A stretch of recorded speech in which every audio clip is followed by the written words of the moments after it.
vamos a hablar de una cuestión muy importante, aunque no lo parezca, que se relaciona con la promoción del profesorado universitario y que se hace eco de una información publicada recientemente en la prensa bajo un título enormemente representativo, un título que no puede pasar desapercibido y que merece sin duda la felicitación de cualquier lector inteligente. No digo que yo lo sea, ni mucho menos, pero me parece que el título que le ha dado su autor, Héctor García Barnés, es un título muy inteligente y muy aceptable.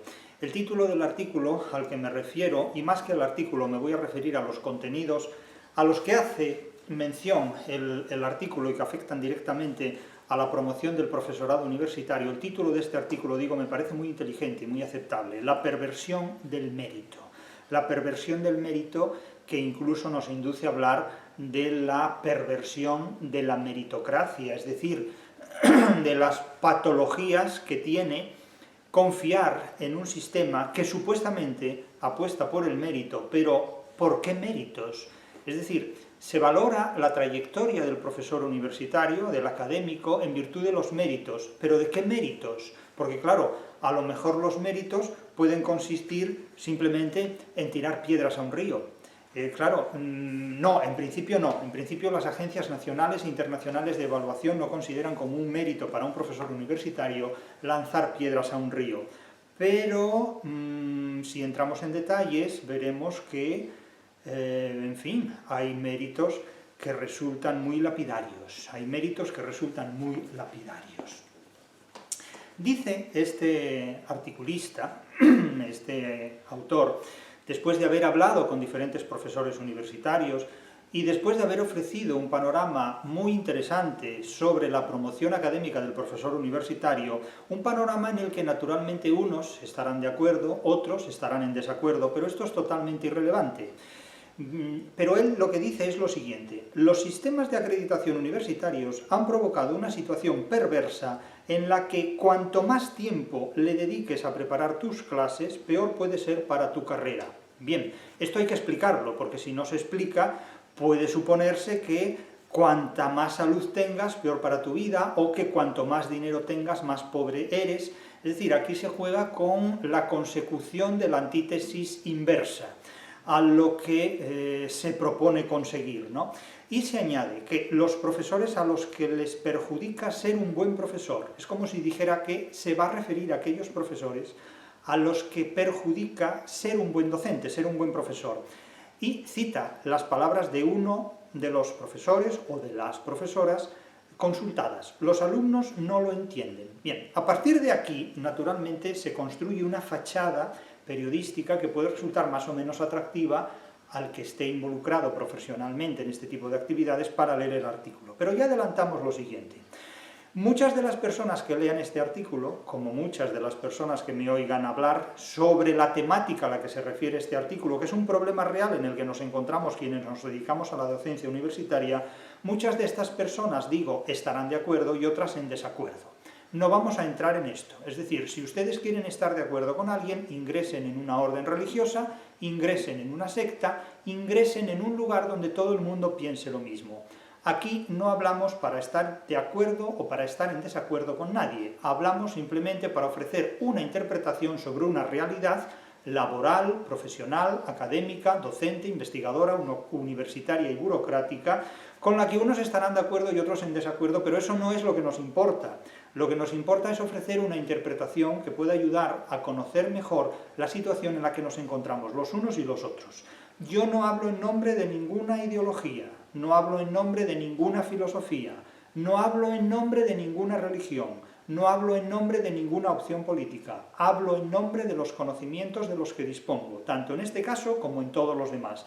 Si alguien quiere ver en mis interpretaciones una orientación política, un apoyo ideológico, una referencia religiosa, eso será cuestión de sus limitaciones interpretativas, pero no de mis intenciones ni del contenido de las aportaciones que planteo.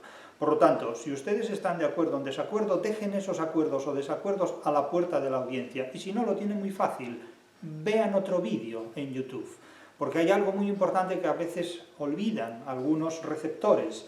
Yo no soy un youtuber, yo soy un profesor que graba sus clases, en definitiva. Y hoy voy a hablar de lo mío, voy a hablar de la universidad y de la labor del docente universitario, del profesor universitario. En este artículo se plantea una triple dimensión ante tres realidades que afectan positiva y negativamente a la vida de un profesor universitario. Estas tres realidades son la docencia, la investigación y la burocracia o la política universitaria. Son tres ámbitos de nuestra vida laboral, de nuestra vida profesional, que inmediatamente nos interceptan e intervienen en lo que hacemos, en todo lo que hacemos realmente. En realidad yo puedo preguntarme, ¿qué somos? ¿Profesores? ¿Somos investigadores? ¿Somos burócratas o políticos universitarios? Pues cada uno tendrá una respuesta, y aquí ya podemos perdernos en el mare magnum de las discusiones. Pero yo no voy a discutir. Recuerdo que cuando estuve en Toledo, un chaval me decía, bueno, yo le voy a hacer una pregunta y luego podemos discutirla y tal. No, no, mire, yo no voy a discutir nada. Yo le voy a dar a usted toda la razón del mundo. No pierdo el tiempo en discusiones. Que usted quiere esto o lo otro, y no es que el chaval quisiera discutir, simplemente era su modo de hablar. Pero ya les advierto, si ustedes piensan de una determinada manera, piensen de esa manera, porque mi intención no es convencerles, mi intención no es convencer a nadie, yo no soy un rétor, yo no soy alguien que dé a la lengua para convencer a los demás, no hablo como un cura ni como un filósofo, no, yo hablo como alguien que interpreta una realidad que le preocupa o que le interesa, sabiendo de antemano que las palabras no van a cambiar la realidad. Lo más que pueden hacer las palabras es informar a alguien de una realidad que desconoce. Que cambie o no es su problema. ¿Pero qué somos? ¿Profesores? ¿Somos docentes? ¿O somos investigadores? ¿Somos gente que no da clase y que investiga? ¿O somos políticos? ¿Somos burócratas o administrativos? Evidentemente nos vemos obligados a lo largo de nuestra carrera académica a ser las tres cosas, a veces simultáneamente, a veces sucesivamente, a veces involuntariamente, a veces contrariamente a nuestros deseos y otras veces pues con mucho interés. Eso va a depender de cada uno y de las presiones que cada uno tenga. Pero vamos a los testimonios de mis colegas, a los que este periodista, este escritor, este articulista ha consultado, ha entrevistado. Yo no voy a mencionar los nombres de nadie, ustedes vean el artículo si quieren, ni voy a adscribirme tampoco a ningún punto de vista, ni a nada, simplemente voy a exponer una situación y voy a, como consecuencia de la exposición, a plantear mi interpretación de los hechos, que tal vez muchos de ustedes, si ya han seguido mis intervenciones o conocen mi pensamiento, ya la saben, pero conviene subrayarlas. Entrevista o consulta a una persona, a una profesora, que declara tener 39 años en el momento de la consulta y se dice de ella que obtuvo la categoría de titular, de profesora titular de universidad a los 35 años, antes que la mayoría de sus compañeros. Supongo que ha sido esto en una fecha reciente, pongamos la actualidad. Bien, yo obtuve la posición de titular universitario, antes de cumplir los 30 años. Vamos a dejarlo así, antes de cumplir los 30 años. Pero claro, eso fue hace como 28 años o una cosa por el estilo. Es decir, ya ha llovido muchísimo. Pero es que una generación anterior a la mía era catedrática ya de universidad a los 28 años. Es decir, que quienes nacieron en 1950 podían ser catedráticos de universidad antes de cumplir los 28 años. Los que nacimos 18 o 20 años después podíamos ser titulares de universidad, a los 28 años algunos lo hemos sido. Yo fui titular interino a los 27. Pero claro, eran otros tiempos, como se suele decir. Pero la pregunta es, ¿qué ha ocurrido en las últimas 3 décadas para que hoy sea imposible, pero desde todos los puntos de vista imposible, ser ya no catedrático a los 28 años de universidad, sino ni siquiera ser profesor titular, incluso a veces ni sea posible haber concluido técnicamente, burocráticamente, académicamente una tesis doctoral? ¿Qué ha ocurrido en las últimas 3 décadas para que los obstáculos de la carrera académica, de la carrera universitaria, se hayan multiplicado por 1000 y hayan crecido exponencialmente? ¿A qué se ha debido esto? Es decir, ¿por qué la democracia, en lugar de habernos liberado de obstáculos profesionales, nos ha saturado la carrera universitaria de obstáculos profesionales. ¿Por qué? Pregunto ¿por qué? Porque antes había más libertad para llegar a la cátedra y hoy hay más obstáculos para llegar a cualquier sitio. A cualquier sitio, ya no hablemos de la cátedra. Claro, esta profesora declara, yo, dice ella, estaba obsesionada con sacar la titularidad para vivir tranquila y no tener que pasar por promociones internas. Bien, esta tranquilidad es una apariencia, porque es una tranquilidad la que da lo que los académicos estadounidenses llaman el tenure, ¿no? La titularidad, una estabilidad laboral. Sí, pero te sitúa en otro tipo de intranquilidades. Quiero decir, es que mientras estés vivo no estás tranquilo. Es decir, la única forma de estar tranquilo es estar muerto. Pero bueno, no llegamos a estos extremos. Entendemos lo que quiere decir esta colega y lo comprendemos perfectamente. No saquemos las cosas de quicio. Pero que nadie se crea que por ser titular universitario va a tener una vida tranquila, porque las oposiciones a cátedra son mortales, son de muerte, realmente. Y que nadie se crea tampoco que por ser catedrático va a llevar una vida tranquila, porque luego las disputas se transforman en otra cosa. Claro, me dirán ustedes, sí, pero no son lo mismo las peleas de los catedráticos que las peleas de los titulares que las peleas de los interinos. Bueno, si no son lo mismo, son relativamente parecidas. La única diferencia es que conducen a océanos diferentes, a mares diferentes, a mare magnus diferentes. Pero entiendo lo que quiere decir esta colega perfectamente. Y ella declara que se puso las pilas durante toda una década. Y dice, en 10 años he sido muy productiva en términos de investigación. Pero claro, aquí viene el planteamiento que esta misma colega, como muchos otros colegas, irrazonablemente hacen visibles. Claro, han tenido que hacer un enorme esfuerzo en investigación y han, relativamente lo reconocen, tenido que abandonar la actividad docente, han tenido que sacrificar en parte la actividad docente para poner más énfasis en la investigación. Bueno, esto tengo que reconocer que dependerá de cada cual, dependerá de cada cual, porque desde el punto de vista de cada uno habrá interpretaciones diferentes. Pero claro, cuando no hay tiempo material para desarrollar una labor investigadora, puede decirse que no hay tiempo material tampoco para desarrollar una labor docente, o docencia o investigación. Pero es que además hay una terna más, hay un ménage à trois que adultera la relación bipolar entre docencia e investigación, que es la actividad burocrática. La actividad burocrática. Entonces, claro, la razón de ser del profesor universitario es la docencia. Eso es el capítulo fundamental y absoluto de nuestro trabajo, la actividad docente. Somos, ante todo, profesores, y lo somos siempre. Lo somos siempre, no podemos dejar de ser profesores ni un solo minuto de nuestra vida.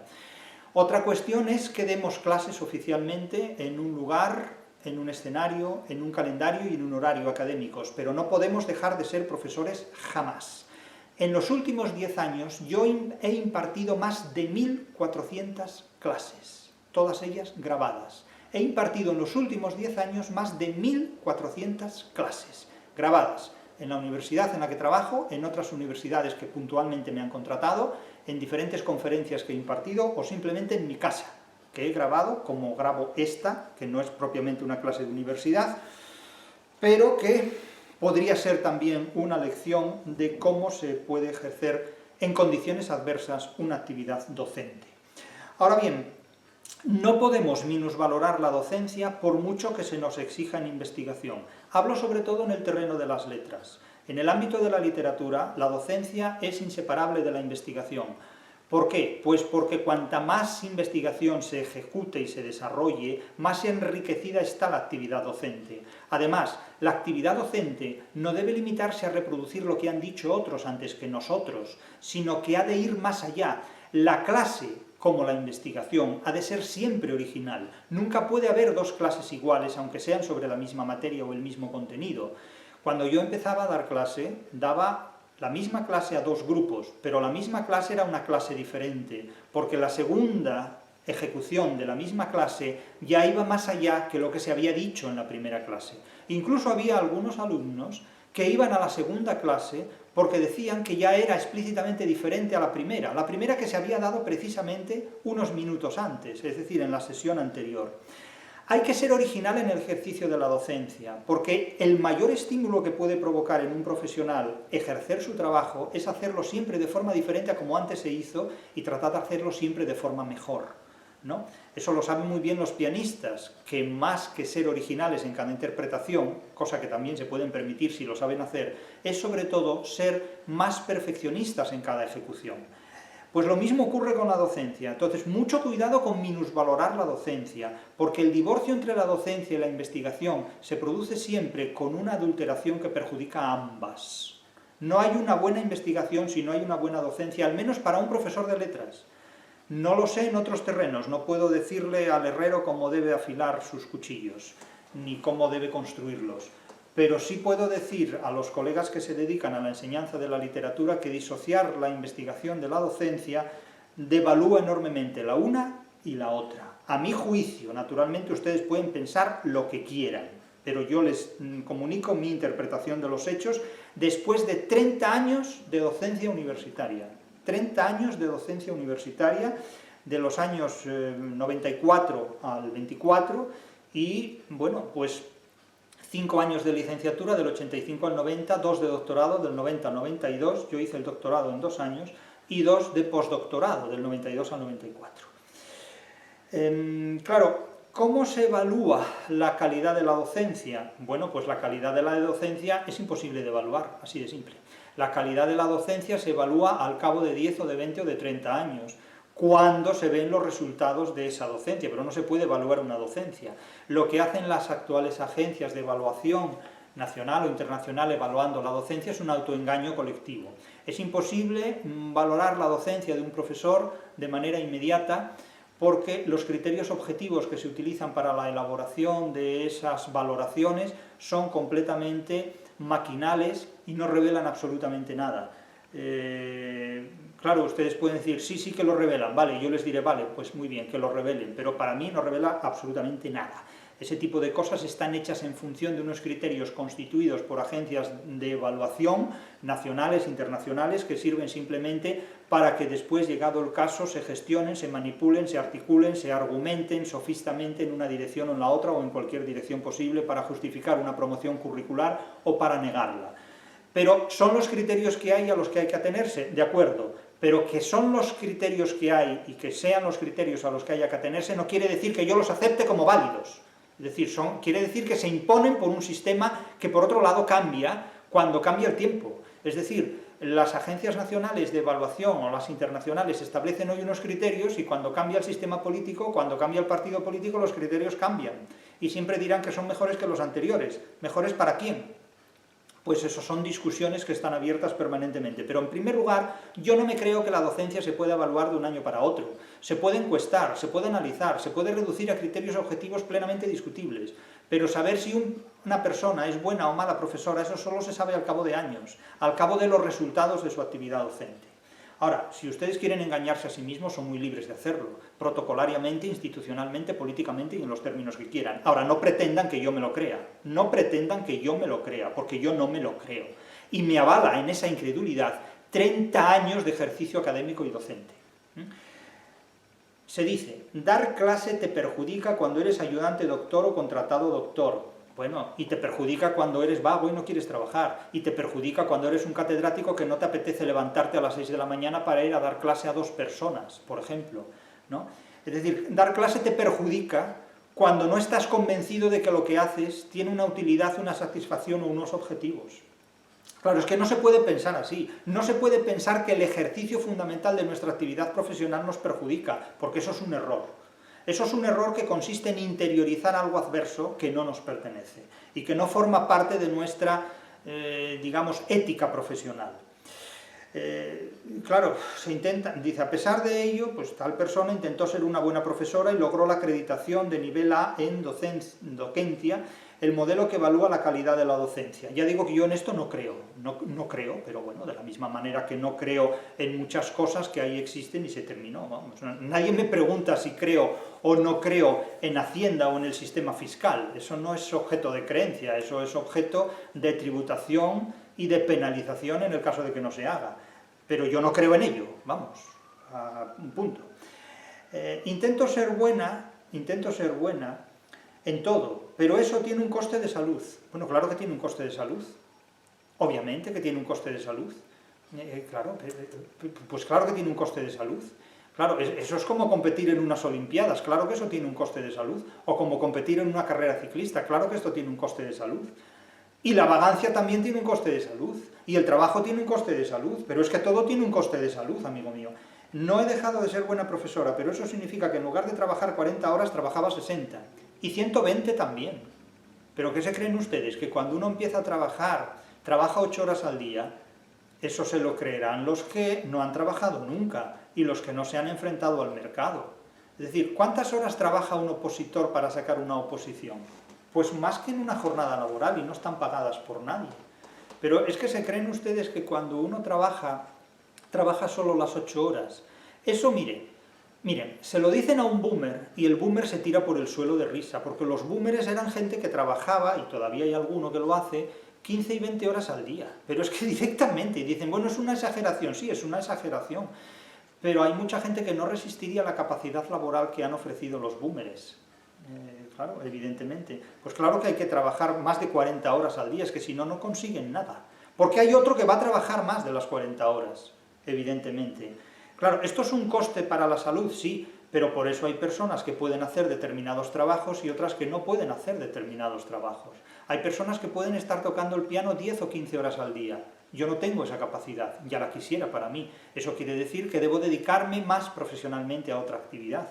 Claro, es que cuando nos enfrentamos a un trabajo en el que hay otros que lo hacen mejor que nosotros, porque nosotros no podemos trabajar más de 40 o más de 60 horas al día y hay otros que trabajan 70 u 80, pues naturalmente es muy probable que esas otras personas alcancen unas competencias y unas capacidades muy superiores a las nuestras. Esto es obvio, no es en ese punto ningún demérito, eso es simplemente que uno pues debe reconocer que vale menos que otros porque tiene menos potencia laboral, en definitiva, y nada más, no pasa nada. Eso es como, pues insisto, el que necesita gafas, como yo, que soy miope, para ver mejor. No hay nada más, no tiene más secretos esto, ¿no? En definitiva. Prosigue la información. Una de las perversiones del actual modelo de acreditación universitaria es que cuanto más tiempo dediques a la preparación de clases, menos tiempo tienes para investigar, lo que puede perjudicar tus posibilidades de acreditación. Bueno, sí y no, depende. Claro, es que depende el tiempo que te lleve preparar una clase, depende las técnicas de preparación de una clase, depende la capacidad de palabra que se tenga, depende la potencia de memoria de la que se disponga, depende el arsenal de lecturas y de conocimientos que se lleven ejerciendo durante los últimos años. Es que hay personas que son capaces de preparar una clase en 5 minutos y otras que necesitan 5 horas para preparar una clase de 5 minutos. Claro, es que Mozart componía música sin tachones, y Salieri quedaba sorprendido de esto. Beethoven componía música padeciendo una sordera impresionante. Claro, y me dirán, bueno, es que no todos somos Mozart ni todos somos Beethoven. Obviamente. Por eso unos son capaces de conseguir éxito trabajando 40 horas semanales y otros necesitan 120 para no llegar ni a la mitad. Pero es que esto es así. Es que cuando decimos es que no todos son Mozart o no todos son Beethoven, bueno, pues dígaselo usted al espejo cuando se mira en él y contempla la imagen de Narciso. Claro, es que bienvenido a la realidad. Claro que no somos Mozart ni Beethoven, somos seres humanos comunes y corrientes que hacemos lo que podemos hacer frente a una carrera llena de obstáculos, construidos todos estos obstáculos por las agencias nacionales de evaluación y de interpretación, que cuando no existían esas agencias había mucha más libertad para el profesor universitario. Entonces, ¿en qué ha sido positivo el trabajo y la presencia de esas agencias? Pues, a mi juicio, absolutamente en nada. La carrera universitaria mejoraría muchísimo más si simplemente entramos de 10 años, se produce de manera automática, salvo que haya razones para negar esa promoción, el ascenso y el desarrollo del profesorado. Nos evitaríamos todos nosotros muchísimos problemas. Es decir, que la supresión de las agencias nacionales e internacionales de evaluación del profesorado dotarían al profesorado de una mayor libertad, de una mayor seguridad y de una mayor tranquilidad. Y sobre todo, le permitirían dedicarse más profesionalmente a la docencia y más profesionalmente a la investigación cuando fuera necesario hacerlo, y no por un imperativo académico absolutamente inútil, absolutamente inútil. Claro que es una perversión del sistema. Tiene claro esta profesora que intentar ser la mejor en todo te puede terminar lastrando, por lo que muchos de los aspirantes a hacer carrera en la universidad se centran en la investigación. Sí, pero centrarse en la investigación supone en muchos casos aportar por una labor para la que uno es negado. No todo el mundo tiene competencias para investigar, no todo el mundo tiene capacidades para la investigación y no todo el mundo tiene tampoco capacidades para la docencia. Entonces, ha de haber una libertad para que el profesional académico pueda cumplir unos compromisos mínimos en la actividad docente y cumplir también unos compromisos mínimos en la actividad investigadora. Y ahí debería terminar todo. Se adultera la docencia y se adultera la investigación cuando se compromete al profesor universitario en el ejercicio de actividades de gestión y de política universitaria, que a mi juicio deberían competir exclusivamente, deberían ser competencia exclusiva del personal de administración y servicios. Es decir, a mi juicio el rector de una universidad no debería ser nunca un profesor, el director de departamento no debería ser nunca un profesor, el coordinador de un grado no debería ser nunca un profesor, debería ser un personal de administración y servicios. El profesor debe limitarse exclusivamente a la actividad y a la docencia. Claro, ante una afirmación como la que acabo de dar, pues habrá mucha gente que pondrá el grito en el cielo y que dirá que de ninguna manera se puede poner la gestión de la universidad en manos de personas ajenas a la docencia y a la investigación. Bien, ellos pueden decir esto, yo puedo decir lo contrario, y tanto derecho tienen ellos a pensar lo contrario como yo a afirmar lo que acabo de decir. Otra cuestión son las razones que se aducen para defender unas y otras posiciones. A mi juicio, la actividad de gestión, la actividad política, enturbia, adultera y deteriora, y además estropea completamente la actividad docente y la actividad investigadora. El profesor es un profesor y debe dar clases, no debe preocuparse de cómo se gestiona un departamento. Naturalmente tendrá que tener reuniones con los que gestionan el departamento y los que gestionan políticamente, administrativamente, burocráticamente una universidad, pero no puede restar horas a la docencia para dedicarse a esas labores.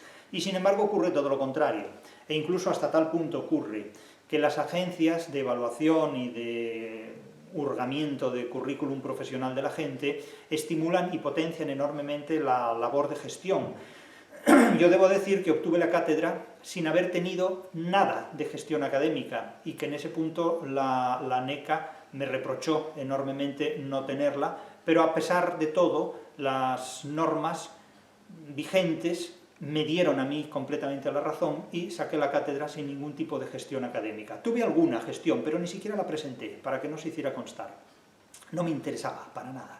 No me interesaba porque quería sacar la cátedra en contra de ciertas normas y por encima de ciertas normas, y sobre todo afirmando lo que yo considero que son los principales valores de un profesor universitario, que son la docencia y la investigación y el rechazo explícito a todo lo que tenga que ver con gestión académica, que debe llegar hecha ya al profesor. Naturalmente el profesor debe tener voz y voto ante esa gestión, pero no debe ser el protagonista de gestionarla, en definitiva.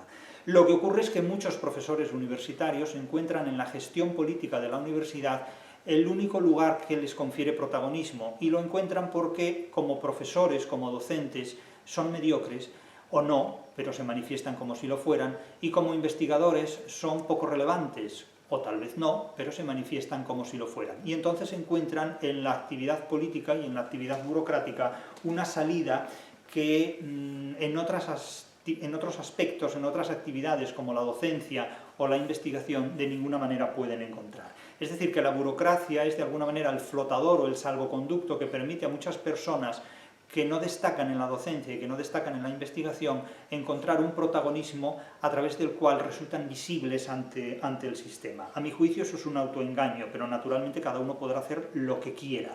Tengan en cuenta que al final de unos años todos calvos, porque si hay una institución siniestra que agradece muy poco lo que se hace por ella, esa institución es la universidad. Cualquier tipo de universidad, sea pública, privada, antigua o presente, de cualquier época y de cualquier lugar. Mucho cuidado con confiar en la universidad, porque Judas podía haber trabajado perfectamente en una universidad. La traición es una cualidad muy propia de las instituciones académicas. Mucho cuidado con confiar en la universidad. Pero bueno, allá cada cual. El artículo no tiene desperdicio en ningún aspecto y las declaraciones de mis colegas tampoco. No son desacertadas las declaraciones de mis colegas, son bastante acertadas, naturalmente discutibles, pero es precisamente lo que tratamos de poner sobre la mesa, la importancia que tienen este tipo de declaraciones para hacer notar algo decisivo sobre nuestro trabajo, algo clave, que es la promoción del profesorado universitario. Es una asignatura pendiente por la democracia todavía. La promoción del profesorado universitario es una asignatura pendiente para la democracia, que la democracia, lejos de haber resuelto, ha complicado, ha enturbiado enormemente. Dice otra persona, durante los últimos 30 años ha circulado por los campus la siguiente frase, que yo mismo, dice, he pronunciado alguna vez. La frase es, se nos paga por enseñar, pero se nos premia por investigar. Bien, esto es cierto hasta cierto punto, pero es que si le damos la vuelta a la frase, también es cierto. Es decir, no se nos paga por enseñar y se nos castiga por investigar. Es que también sería cierta la negación. No se nos paga por enseñar. ¿Por qué? Pues porque se nos paga por hacer gestión universitaria. Hay gente que lo cobra porque hace gestión universitaria y no porque dé clases. Es que la gestión universitaria descuenta horas docentes y hay gente que tiene tanta gestión universitaria que apenas da clase o da muy pocas clases o su actividad docente es muy poco relevante. Y durante años incluso. Y eso también erosiona enormemente su capacidad investigadora. ¿Cuántos colegas nos dicen, es que como he hecho una labor de gestión durante los últimos 3 o 6 años, no tengo posibilidad ahora de pedir, con ciertas posibilidades de éxito, un sexenio de investigación?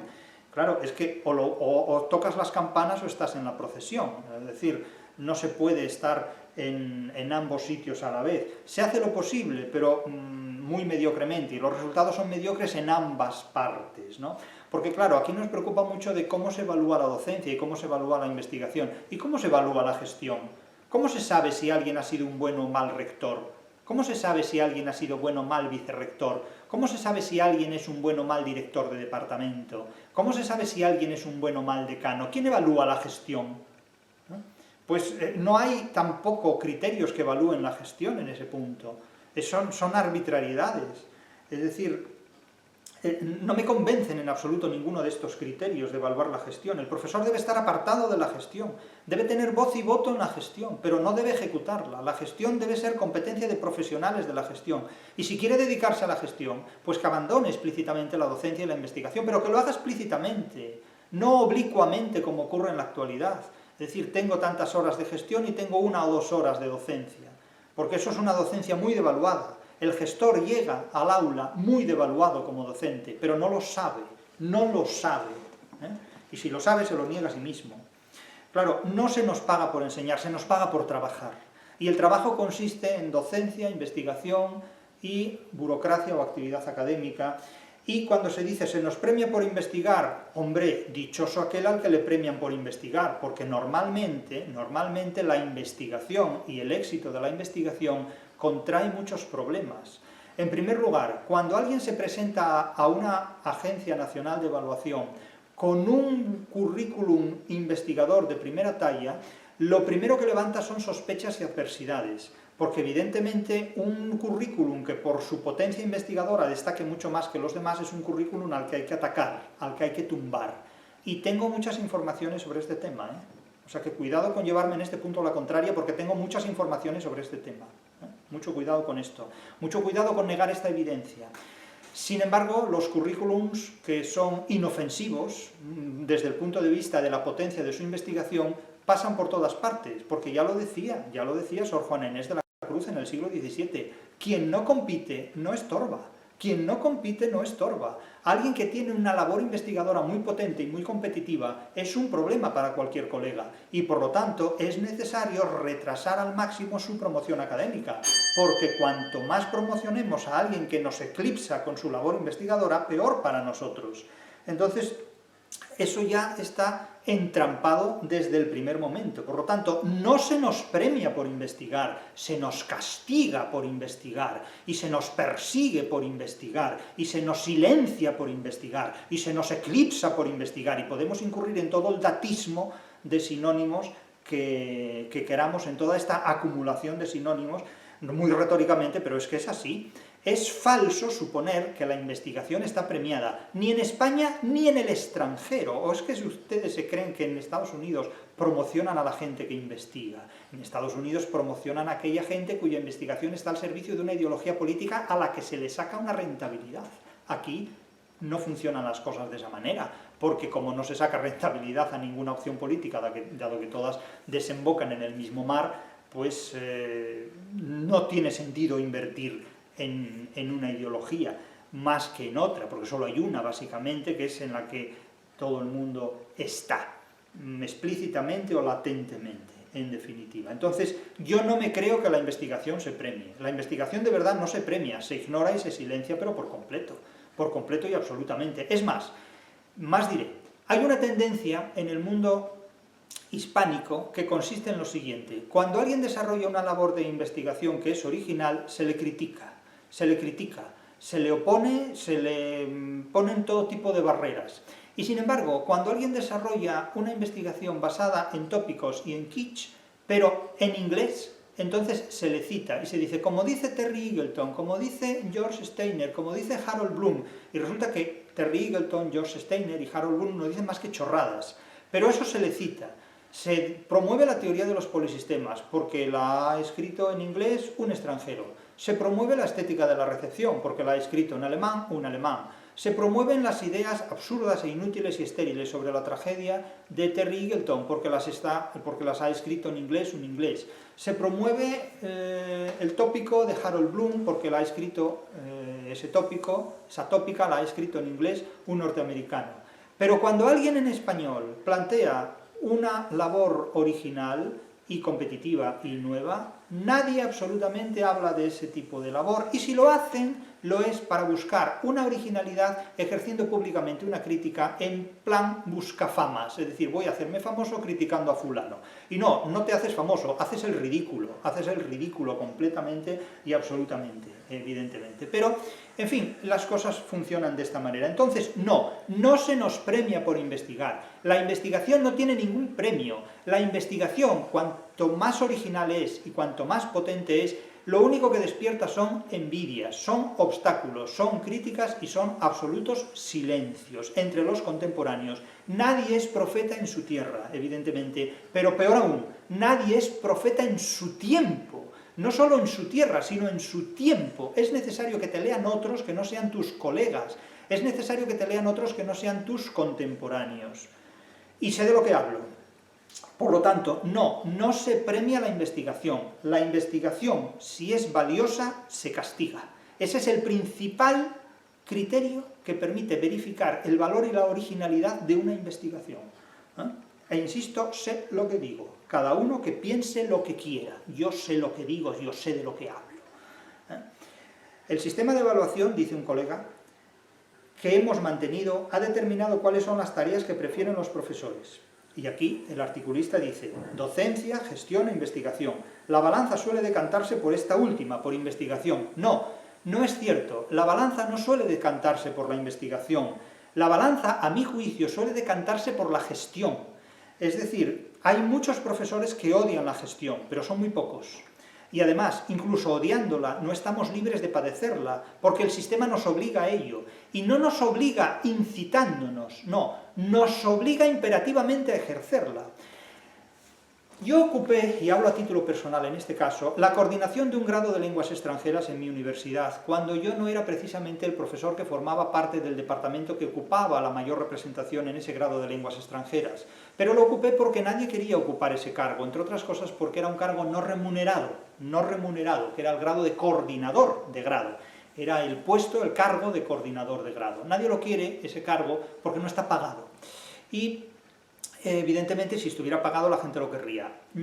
A mí me tocó ese cargo precisamente por ser catedrático, porque se aplicó un reglamento en virtud del cual pues, seguían los criterios de categoría, antigüedad y edad, y me tocó a mí por haber sido catedrático. Es decir, que el primer premio que tuve académicamente por ser catedrático fue tener que ocuparme de la coordinación de un grado en lenguas extranjeras que nadie quería ocupar, Y bien, lo acepté, entre otras cosas, porque, el decano muy cortésmente me dio la opción de argumentar alguna razón para no aceptar el cargo, pero me pareció ridículo inventarme razones que impidieran ocuparme del cargo. La única razón que se me ocurría era que yo estaba mal de la cabeza y que no podía desempeñar cargos de gestión, pero claro, no sé hasta qué punto en ese contexto se habría admitido algo así. El caso es que no, bueno, acepté aquello de puro trámite y no fue tampoco lo peor de la vida, porque tuve a mi alrededor, tuve un buen equipo de canal y un buen profesorado, eso he de decirlo, que, en fin, se comportaron conmigo perfectamente, tanto todo el equipo de canal como todo el profesorado, es decir, no tuve ningún problema. Pero, quiero decir, por mí mismo no hubiera aceptado ese cargo. De hecho, cuando cortésmente, amablemente, el decano me dijo, bueno, ¿quieres continuar el año que viene como coordinador? Yo le dije, hombre, no, te lo agradezco, pero no, que sea otra persona mejor que yo. Y así fue. Quiero decir, los cargos académicos no matan, pero si no se tiene vocación para ellos, es mejor no ejercerlos. Y fue lo que yo he tenido que vivir en este caso y en otros casos, y como yo muchos otros colegas. Pero normalmente la gente quiere los cargos académicos porque los cargos académicos suponen una sobreremuneración, un sobresueldo. Además descuentan docentemente horas de clase, es decir, al dar una actividad burocrática y política, se restan horas de clase. Entonces, claro, yo dudo mucho de que la gente lo que prefiera sea la investigación. Eso lo dudo bastante. Por lo que veo a mi alrededor, la gente prefiere la gestión, pero la gestión pagada. Cuando la gestión no se paga es cuando la gente no lo quiere. Claro, los investigadores se desentienden de las labores no productivas como la docencia. Pero es que la docencia es una de las labores más productivas. Yo hablo por mí. Yo no puedo vivir sin dejar de dar clase. Daré clase mientras tenga salud. Dentro de la universidad y fuera de la universidad, en cualquier parte, evidentemente, porque me lo pide el cuerpo, pero trabajo es aquello que se hace por dinero. Yo no doy clase por dinero, yo doy clase porque me lo pide el cuerpo, así de simple, doy clase porque me lo pide el cuerpo, y no puedo dejar de dar clase, no puedo dejar de transmitir conocimiento sobre literatura, porque de lo contrario me moriría, y dejaré de hacerlo el día que me muera, el día que no tenga salud suficiente para hacerlo. Pero yo no doy clase por dinero, yo doy clase porque me da la gana dar clase, en definitiva. Por dinero trabajo. Pero una cosa es trabajar y otra cosa es dar clase desde mi punto de vista. Cada uno tendrá los puntos de vista que quiera, pero subrayo esto, yo doy clase porque me lo pide el cuerpo, y mientras tenga salud daré clase en cualquier parte, aunque sea en un desierto. Al menos, como decía Unamuno, el desierto escucha, y el desierto a veces presta más atención que muchas personas, evidentemente.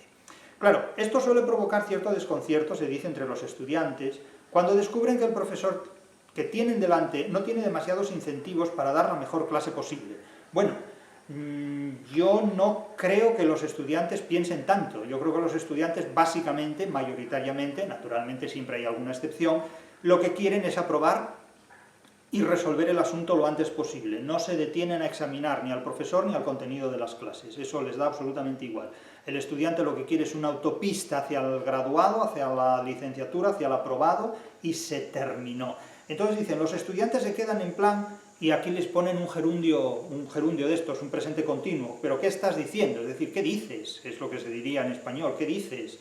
No entienden que a nivel individual, no se dice a nivel individual, se dice a título individual o individualmente, el nivel es otra cosa. Que lo que importa para la promoción son otras cosas, o lo entienden pero no lo apoyan. No, de los estudiantes no se puede esperar ni entendimiento ni apoyo, porque los estudiantes están ahí para aprender unos conocimientos, no para solidarizarse con el profesorado. Las distancias entre el profesorado y el alumnado deben ser siempre abismales, y sobre todo en estos tiempos más que en ninguna otra época. El profesor está ahí para proporcionar al alumno una serie de conocimientos profesionales, técnicos y competitivos. El alumno forma parte del trabajo del profesor, no forma parte de la vida del profesor. Entonces el alumnado en su sitio y el profesor en el suyo, y punto. Los alumnos no están al tanto sobre las investigaciones de sus profesores ni sobre los criterios de valoración. No lo están. Las personas que menos conocimiento tienen de mi obra crítica de la razón literaria son mis alumnos. Es decir, mi obra ha sido mucho más conocida en otras universidades que en la mía propia. Esto no es una queja, esto es una información. Yo no me quejo de nada, Yo simplemente informo de lo que hay. Y no me sorprende en absoluto, ni me impresiona ni me sorprende. A mí me invitan a muchas tesis doctorales en mi universidad y los doctorandos no conocen nada de mi obra, Crítica de la razón literaria, y abordan en sus tesis muchos planteamientos que yo he desarrollado en mi obra, Crítica de la razón literaria, pero no la conocen simplemente porque mis colegas, y lo tengo que decir con toda franqueza, no conocen tampoco mi obra. Y si la conocen, simplemente no la consultan, porque creen que es una ocurrencia más de maestro y ahí las tienen. Sin embargo, en otras universidades ocurre lo contrario. Es donde más se ha conocido mi obra y donde más se ha desarrollado mi obra puntualmente, en definitiva. Y en otras, pues ni lo uno ni lo otro. Pero quiero decir que el alumnado no conoce, en la mayor parte de los casos, la labor investigadora que hace el profesor. Y esto ni me impresiona ni me sorprende, porque tengo ya casi 57 años cumplidos y porque llevo 30 años dando clase y porque antes de dar clase estuve ya 8 años en una universidad, en varias universidades. Entonces, sé lo que hay. Es decir, ni me sorprende ni me quejo de nada de lo que veo, simplemente son cosas que ocurren, como uno no se queja de que llueve o no se sorprende de que un perro ladre. Claro, evidentemente, era lo que nos faltaba en estos tiempos, sorprendernos de los ladridos de un perro, ¿no?, que nos acompañan día y noche en todas partes. O de la lluvia, que también nos acompaña día y noche en todas partes. Sorprenderse de esto es una ingenuidad. Claro, se dice, si asumes mucha docencia dejas de investigar. No necesariamente, eso depende de muchas cosas. También se podría decir, si asumes mucha actividad burocrática, abandonas la docencia o dejas también de investigar. Es decir, aquí lo que arruina la vida académica no es la investigación, ni es la docencia, es la burocracia, es la actividad política, que es la salida que muchos profesores buscan, incluso sobre todo cuando son catedráticos. Claro, dice el artículo, echa la regla, echa la trampa. Se dice que un determinado profesor, con otros de sus colegas, publicó, con otros de sus colegas, una carta en la que abogaba, él y sus colegas abogaban por un cambio radical en la evaluación de la investigación en España. En ella también se centraban en los peligros de esta devaluación de la docencia. Bien, son cartas muy emotivas, pero que tienen menos valor que la égloga de Garcilaso, que la égloga segunda de Garcilaso. Es decir, la égloga segunda de Garcilaso se sigue leyendo, poco, pero se sigue leyendo. Esta carta probablemente ya nadie la leería con crédito. Y no porque la carta no sea valiosa, porque seguramente es muy valiosa y muy importante, pero es que nadie le va a prestar atención. Nadie le va a prestar atención. Y dice un profesor, existe una amplia evidencia de que las actividades docentes se descuidan por parte de los profesores como consecuencia de un sistema de reclutamiento y promoción que se enfoca exclusivamente a recompensar las publicaciones científicas de alto nivel.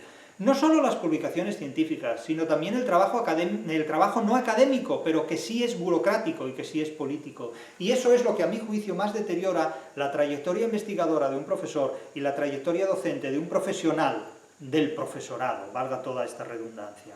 Los investigadores, se dice, se concentran en la publicación como labor suprema, abandonando, desatendiendo actividades no productivas, entre comillas, que no rinden en la carrera científica, la docencia, la divulgación, la transferencia, etcétera, etcétera.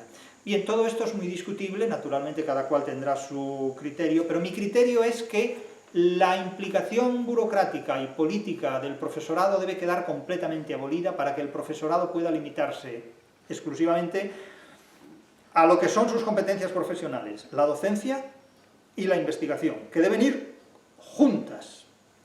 No es posible ser un buen docente siendo un mal investigador y no es posible ser un buen investigador siendo un mal docente, si se permite el quiasmo o el retruécano. Yo he visto profesores, dice una persona, que a los 45 años empiezan a hacer deporte, a ir al teatro y a leer, porque han pasado los 15 años anteriores sin poder hacer nada de eso. Bueno, esto me lo tienen que explicar, porque vamos a ver, si alguien no empieza a hacer deporte hasta los 45 años no será por haber trabajado, será por haber trabajado de una manera que debería haberse replanteado para incorporar a su vida el deporte o cualesquiera otras prácticas.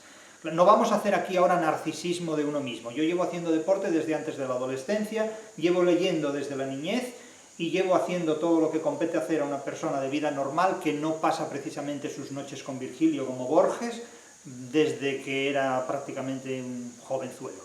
Por lo tanto, no vale, en plan Borges, decir, es que como me gusta tanto Virgilio, mis noches están llenas de Virgilio. Bueno, mire, si usted no ha hecho deporte hasta los 45 años, será por lo que sea, pero que no me diga que ha sido por tener que sacar su cátedra, porque eso yo no me lo creo. Para mí eso es una hipérbole, simplemente. Ahora, no diré que usted no lo haya hecho, pero yo digo que esa no es la norma, no es la norma. Tampoco negaré que las noches de Borges estén llenas de Virgilio, pero esa no es mi norma.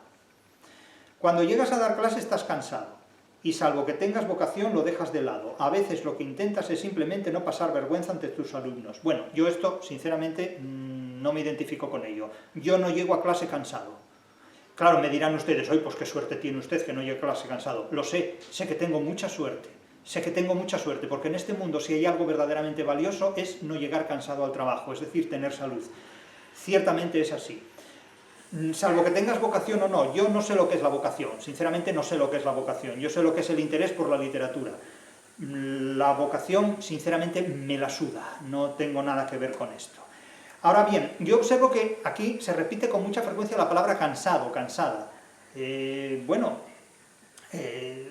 Yo no entiendo mucho, pero el trabajo yo no sé si cansa, la vida también cansa en determinados momentos, pero nos conviene no dimitir de ella, ¿no? O no tener razones para hacerlo. Lo de no pasar vergüenza ante los alumnos, confieso que no lo entiendo, no sé lo que es eso, no lo sé, pero bueno, quizás a lo mejor necesite más información sobre este punto y no se puede desautorizar a nadie por hacer este tipo de afirmaciones. Asumo que debo conocer más profundamente las razones que inducen a hablar en estos términos. Vamos a ser aquí prudentes. Bien, que uno no se identifique con algo no quiere decir que uno tenga razón, quiere decir que necesita tal vez más información para comprender las razones del interlocutor. Punto. Por lo tanto, mis respetos hacia esta colega que piensa en estos términos. Yo no pienso así, pero esto no significa nada. Se dice en otro momento dado que es difícil definir qué es un buen profesor y que resulta más sencillo definir qué es un buen investigador. Sí y no, sí y no. Para una agencia de evaluación no es que resulte difícil definir un buen profesor, es que no tiene interés en definir lo que es un buen profesor, porque sus criterios de bondad profesional y de bondad profesoral son enormemente discutibles, y a mí desde luego no me parecen valiosos en absoluto, pero yo no soy quien gestiona esas agencias. Si de mí dependiera, esas agencias no existirían, porque ya digo, esas agencias lo único que hacen es perturbar la promoción académica del profesor, adulterar la trayectoria académica de un profesional de la docencia universitaria y de la investigación universitaria y arruinar evidentemente la originalidad tanto de la docencia como de la investigación. Pero no dependen de mí estos hechos y no van a depender. Claro, hay otro profesor que se pregunta muy lógicamente, muy racionalmente, ¿qué valoramos de la docencia? ¿Haber dado mucha docencia, lo que beneficia a los perfiles más seniors? ¿La valoración de los estudiantes es lo que determina la calidad de la docencia? ¿Están capacitados los estudiantes para discernir una clase buena de otra menos buena? No, sinceramente no lo están en absoluto. Pero unos lo estarán más que otros, pero no lo están. Entonces me adhiero muy explícitamente a las preguntas de este colega. ¿Qué valoramos de la docencia? ¿Qué valoramos? Pero si no se sabe valorar una docencia, no es posible valorar una docencia, y menos de manera inmediata. Se dice que el pico del investigador está entre 25 y 35 años, cuando sus carreras no están todavía afianzadas. Pero es que las carreras no siempre están afianzadas. Hay gente que llega a la jubilación y no ha afianzado nada. Hay gente que llega a la jubilación a los 70 años, a la jubilación forzosa, incluso al emeritaje, y no ha hecho ninguna labor investigadora. Lo que ha hecho ha sido maniobra a lo largo de toda su vida, precisamente para afianzarse en sus posiciones, pero que no ha escrito ni un solo libro que se pueda recordar. Todos tenemos colegas de 70 años o más, de los que no podríamos mencionar ni un solo libro jamás escrito. No solo porque no lo hayan escrito, sino porque lo que han escrito no son libros que hoy puedan recordarse, pero ni por uno solo de todos nosotros. Lean ustedes una bibliografía de hace 10 años. La mayor parte de los nombres, entonces famosos, hoy no nos dicen absolutamente nada. Es decir, hay bibliografías académicas de hace 10 años que compiten con el tema del Ubisum de las coplas de Jorge Manrique y con poemas como el de Quevedo sobre las ruinas de Joray. Es decir, ¿qué se fizzo aquel trobar las músicas acordadas que tañían? Es decir, ¿qué fue de todo aquello? Ubisunt, ¿dónde están nuestros colegas que iluminaban, que nutrían, que anegaban las listas bibliográficas de hace 10 años? ¿Dónde están? En ninguna parte realmente, en ninguna parte. En definitiva, se dice que la universidad actual hace que todo lo que no sea rentable sea abandonado. que todo lo que no sea rentable sea abandonado. Agradézcanselo ustedes a la relación entre universidad y empresa, lo hemos dicho muchas veces. Si el huevo da contra la piedra, mal para el huevo. Si la piedra da contra el huevo, mal para el huevo. La relación universidad-empresa solo beneficia a la empresa, pero no ayuda a la universidad del mismo modo que a unas facultades frente a otras. Porque la bolonización de la universidad ha sido la conquista de la universidad por parte de los amigos del comercio. La universidad ha perdido su independencia frente a los amigos del comercio, de tal manera que lo que no es rentable se abandona. La universidad es la universidad de los amigos del comercio, pero no la universidad de los profesionales de la literatura. ¿Dónde está la literatura en la universidad de los amigos del comercio? Nadie sabe lo que es, ni está ni se la espera. La literatura está en los vídeos míos de YouTube. Ahí es donde ustedes van a tener la literatura, donde ustedes y sus hijos y las generaciones futuras van a tener la única cita accesible con la literatura, en mis vídeos de YouTube. Eso es el regalo que yo les dejaré a ustedes y a sus descendientes si lo saben apreciar, porque en el futuro, el único lugar donde haya una interpretación científica de la literatura, mejor o peor, buena o mala, aceptable o discutible, y por supuesto siempre discutible, será en mis vídeos de YouTube. No la encontrarán en la universidad. Pero eso es algo que si no lo saben yo se lo digo, para que lo sepan. Dice uno, porque la energía necesaria para investigar no es la misma a los 30 que a los 60 años. Y tiene razón. Pero es que a los 60 años hay que llegar ya con la energía invertida. A los 60 años hay que haber sido padre ya. No se puede ser padre a los 60, salvo excepciones, naturalmente. Pero la forma natural es serlo antes. Es decir, cuidado con las noches llenas de Virgilio. Es decir, que la energía necesaria para investigar no es la misma a los 30 que a los 60, obviamente, por eso hay mucha gente que a mí me sorprende cuando llega a los 70 años y dice, es que ahora voy a poder investigar en lo que quiera. Pero si nunca has investigado nada en toda tu vida, ni en lo que quieres ni en lo que no quieres, ¿cómo vas a investigar ahora que tienes más de 70 años y dices que te vas a jubilar porque te fuerzan a jubilarte? Pero si no has tenido no has tenido ideas nunca, ¿qué ideas vas a tener ahora? ¿Cómo puedes decir que vas a ponerte a investigar y que vas a ponerte a hacer lo que te gusta? Entonces, ¿qué has hecho hasta ahora durante 70 años? Lo que te disgusta. Es como la gente cuando dice, es que cuando sea catedrático voy a hacer lo que me gusta, como si antes no hubiera hecho lo que le gustara. Yo he hecho siempre lo que me ha dado la gana, directamente, y no he esperado la cátedra llegó después, la cátedra llegó cuando yo ya tenía escrita la crítica de la razón literaria desde hacía bastante tiempo. Es decir, aquello llegó como llega un tren con retraso a la estación donde yo ya estaba, vamos, más que colocado. Te dice, cuando te toca la titularidad estás cansado. Macho, pero es que parece que ustedes han nacido cansados, me van a perdonar que les hablen estos términos, hombre, tómenselo con humor, vamos a ver, tómenselo con humor, no se lo tomen como un reproche, que todos tenemos un mal día, pero no me digan, cuando te toca la titularidad estás cansado. Bueno, entonces cuando llegues a la cátedra, ¿cómo estás, macho? Claro, en fin, no es para tanto, hombre, no es para tanto. Vamos, es decir, cuando llegas a la meta está cansada, dice un atleta. Dices que cuando llegas a la meta después de correr una maratón estás cansado. ¿Y cómo quieres estar? Evidentemente, vamos, pero es que esto es lógico, tampoco hay que tomárselo a la tremenda. O sea, tómenselo con humor el tema este. Cuando llegas a la titularidad estás cansado, pero repones pilas, hombre. Pero tampoco se acaba el mundo. Lo que te permite una titularidad o cátedra es la tranquilidad. No, mire, la tranquilidad, lo que permite la tranquilidad es el tranquimacín. Pero la cátedra y la titularidad lo que permiten es otra cosa. Lo que permiten es tener que librarse de la cátedra o de la titularidad porque ya se tiene. Decía Antonio Gala, entre otras cosas que decía Antonio Gala, que el éxito es algo que solo se puede rechazar cuando se ha alcanzado. A la cátedra le ocurre lo mismo.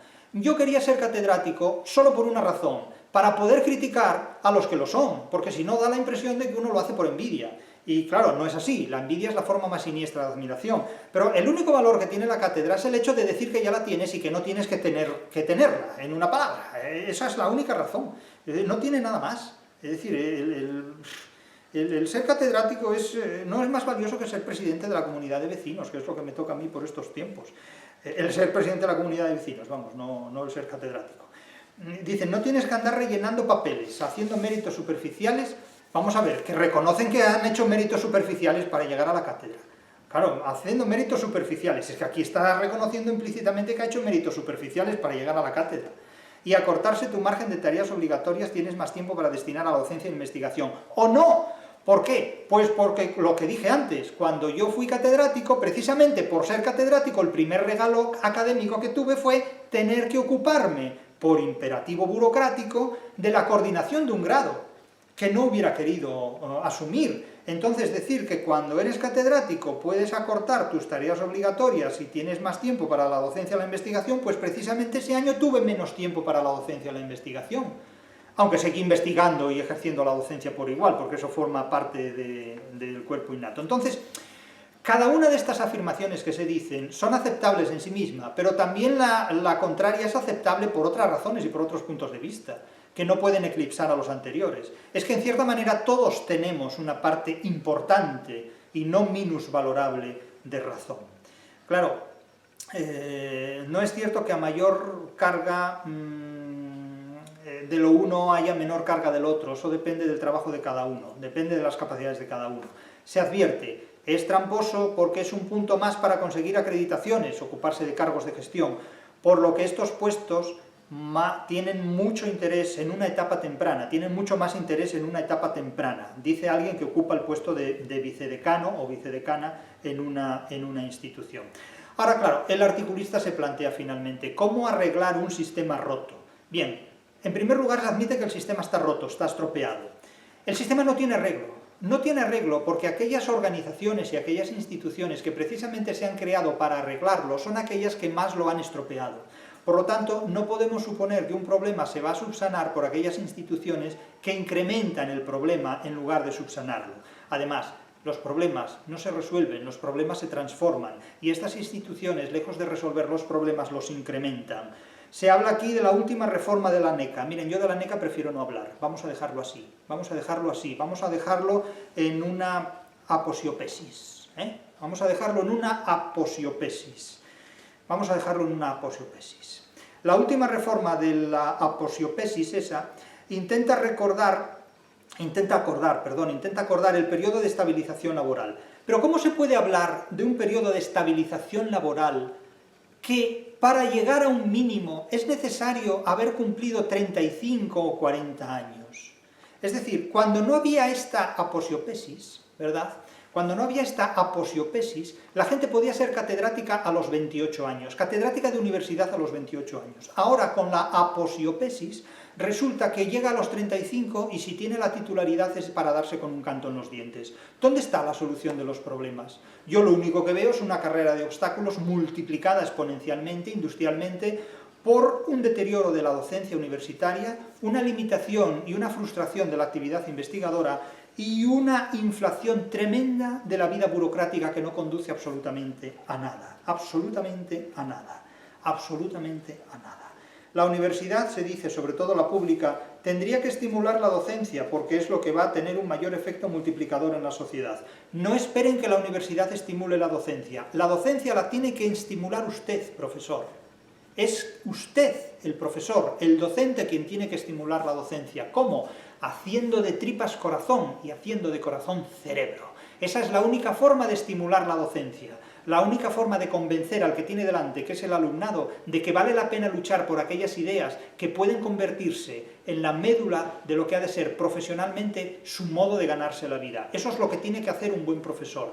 No esperen que la universidad los estimule absolutamente con nada, ni con guindillas en cierta parte los va a estimular la universidad. Lo único que pueden hacer ustedes por estimularse a sí mismos, y piensen bien que es de lo que se trata, es creer convictamente en los hechos a los que da resultado positivamente la labor docente investigadora que realizan. Pero no esperen ningún estímulo ni de la universidad ni de ninguna otra institución. El estímulo son ustedes mismos frente a los demás. El valor en el que la actividad docente se desarrolla día tras día junto con una labor investigadora. Si no creen en eso, retírense. Eso es lo que decía Horacio: si vis me flere, dolendum est primum ipsitive. Es decir, si quieres verme llorar, primero tendrás que llorar tú. Es decir, si quieres realmente tener una convicción y una firmeza de tus ideas, primero tendrás que transmitirme la tuya, básicamente, ¿no? Claro, el efecto de formar mal generaciones de estudiantes puede ser grave. Formar bien a la gente es el futuro, dice aquí otra de mis colegas, y tiene razón. Pero ¿a quién ha beneficiado el deterioro de la universidad? El deterioro de la universidad No sé a quién ha beneficiado, pero sé que a los políticos no les disgusta. Le disgusta el deterioro de la universidad a quienes nos tomamos en serio nuestro trabajo, a quienes nos tomamos en serio la docencia y la investigación, y a quienes vemos en la burocracia y en la actividad política una forma de adulterar, de estropear y de contaminar la legitimidad de nuestra actividad profesional. Hemos opositado para ser profesores, no para ser políticos. Hemos opositado para ser buenos docentes y buenos investigadores, no para ser unos corruptores del conocimiento, que eso es lo que son las ideologías, la organización emocional de la ignorancia colectiva. Las universidades deben ser independientes del poder político y deben ser también independientes del poder económico. No lo son ni del uno ni del otro. Es decir, que para explicar la literatura habrá que explicarla fuera de la universidad. Porque la universidad existe porque hay alumnos, no para que haya profesores. Y la universidad existe para satisfacer unos servicios públicos del Estado que de ninguna manera deben caer en manos privadas y que de ninguna manera deben ser intervenidos políticamente por ideologías que estropeen el rigor y las exigencias de la ciencia. Ahora bien, cada uno que haga lo que quiera. Yo hago lo que siempre he hecho, dar clases de calidad y no abandonar la docencia ni la investigación. Eso lo tengo muy claro.